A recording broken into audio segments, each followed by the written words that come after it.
Have you ever set a boundary and then suddenly you are the difficult one or you are too much? Then they turn around and they make you wrong. You are dramatic. You are overbearing. You're not a good friend. You've changed. Why are you so difficult, so emotional, or whatever the labels are? Yes, which is manipulation disguised as feedback.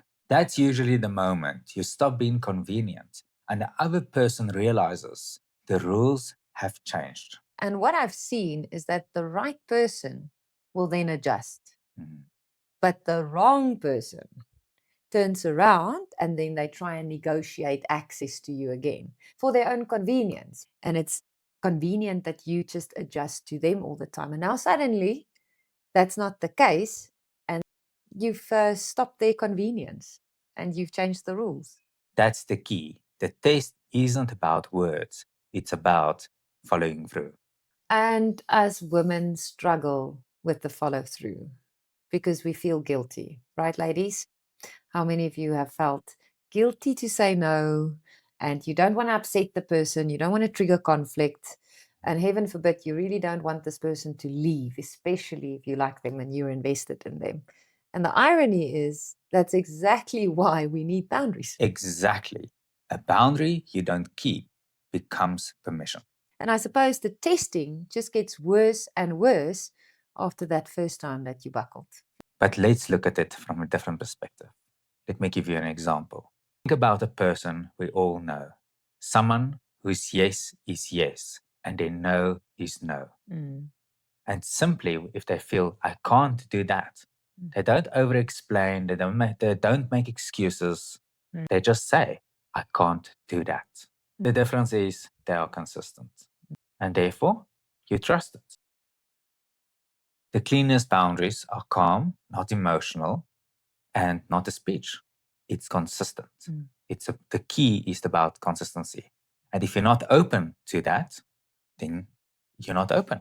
Then they can't push that boundary because there's consistency. Yeah. We all know a person like that. And like you say, we respect them and we trust them and we feel more safe around them because they are consistent.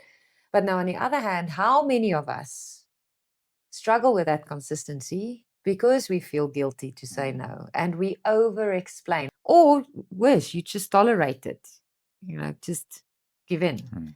And then that's the inconsistency that actually doesn't make it a boundary. So the real shift is not about learning to argue your boundaries better.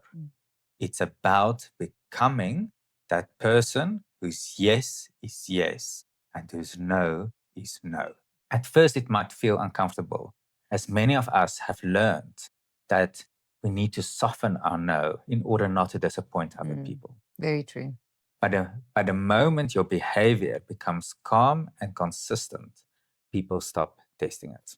I think it's often mistaken as you have to communicate it and reinforce it. And what I'm hearing today, it's much more about your behavior than your words. And not only your behavior, but actually consistent behavior. And that puts a boundary in place. And that is respecting yourself. And it is from day one. And if you want to understand how these patterns start in the first place, I want you to watch our video on teaching people how to treat you. So subscribe and follow our series on self-respect and boundaries to start learning to be a consistent boundary setter. See you in the next one.